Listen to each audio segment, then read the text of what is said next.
भीमाशंकर ज्योतिर्लिंग की अद्भुत कहानी। भीमाशंकर ज्योतिर्लिंग की कहानी भगवान शिव के अवतार और भक्तों की रक्षा की एक अद्भुत गाथा है। यह पावन कथा द्वापर युग और रामायण काल से जुड़ी हुई है। आइए जानते हैं कि कैसे सह्याद्री पर्वत की वादियों में महादेव का यह जागृत स्वरूप स्थापित हुआ। पहला, भीम और करकटी की कथा। इस कहानी की शुरुआत रामायण काल से होती है। लंका के राजा रावण का एक छोटा भाई था जिसका नाम कुंभकर्ण था। कुंभकर्ण का विवाह सह्याद्री पर्वत की एक राक्षसी करकटी से हुआ था। विवाह के कुछ समय बाद प्रभु श्री राम के हाथों कुंभकर्ण का वध हो गया। कुंभकर्ण की मृत्यु के बाद करकटी ने एक पुत्र को जन्म दिया जिसका नाम भीम रखा गया। भीम बचपन से ही अत्यंत बलशाली और विशालकाय था, लेकिन वह इस बात से अनजान था कि उसके पिता कौन है और उसकी मृत्यु कैसे हुई। दूसरा, प्रतिशोध की अग्नि और वरदान। जब भीम बड़ा हुआ तो उसने अपनी माता करकटी से अपने पिता के बारे में पूछा।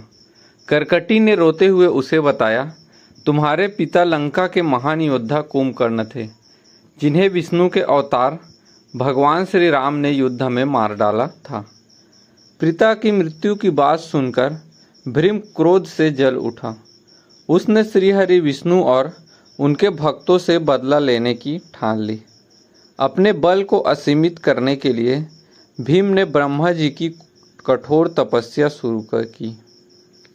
हजारों वर्षों की तपस्या से प्रसन्न होकर ब्रह्मा जी प्रकट हुए और भीम को असीम बल और अमरत्व यानी अजय होने का वरदान दे दिया।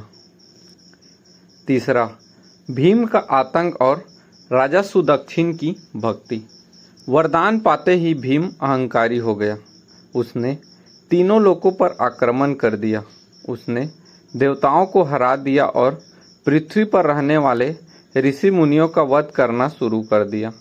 उसका मुख्य उद्देश्य भगवान विष्णु और शिव की पूजा को धरती से समाप्त करना था।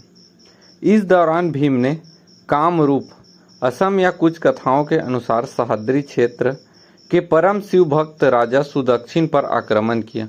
राजा सुदक्षिण को हराकर भीम ने उन्हें एक घने जंगल की कारागार में डाल दिया। राजा सुदक्षिण सच्चे शिव भक्त थे। कारागार में भी उन्होंने हार नहीं मानी। उन्होंने मिट्टी से एक पार्थिव शिवलिंग बनाया और पूरी श्रद्धा से महादेव की आराधना में लीन हो गए। जेल के बाकी कैदी भी उनके साथ मिलकर ओम नमः शिवाय का जाप करने लगे।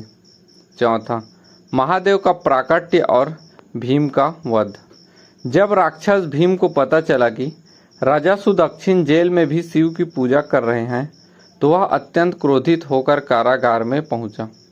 भीम ने राजा को डांटते हुए कहा, अरे मूर्ख, तुम मेरे सामने उस शिव की पूजा कर रहा है। देख, आज मैं तेरे इस शिवलिंग को अपनी तलवार से नष्ट कर देता हूँ। देखता हूँ तेरा शिव तुझे कैसे बचाता है।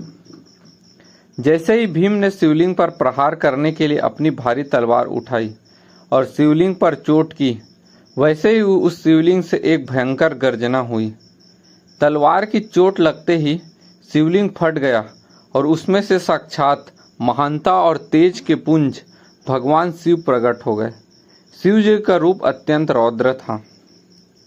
महादेव ने गर्जना करते हुए कहा, भीम, तूने मेरे परम भक्त पर हाथ उठाया है और इस शिवलिंग का अपमान किया है। अब तेरा अंत निश्चित है। इसके बाद भगवान शिव और राक्षस भीम के बीच भयंकर युद्ध छिड़ गया। भीम ने ब्रह्मा जी के वरदान के अहंकार में महादेव का सामना किया, लेकिन भगवान शिव के सामने उसका बल टिक ना सका। अंत में महादेव ने अपनी एक ही हुंकार और दिव्य त्रिशूल के प्रहार से भीम और उसकी राक्षसी सेना को भस्म कर दिया। पांचवा, भीमाशंकर ज्योतिर्लिंग की स्थापना। भीम के वध के बाद वहां उपस्थित देवताओं, राजा सुदक्षिण और ऋषि मुनियों ने राहत की सांस ली। सभी ने महादेव की स्तुति की और उनके शांत स्वरूप की प्रार्थना की।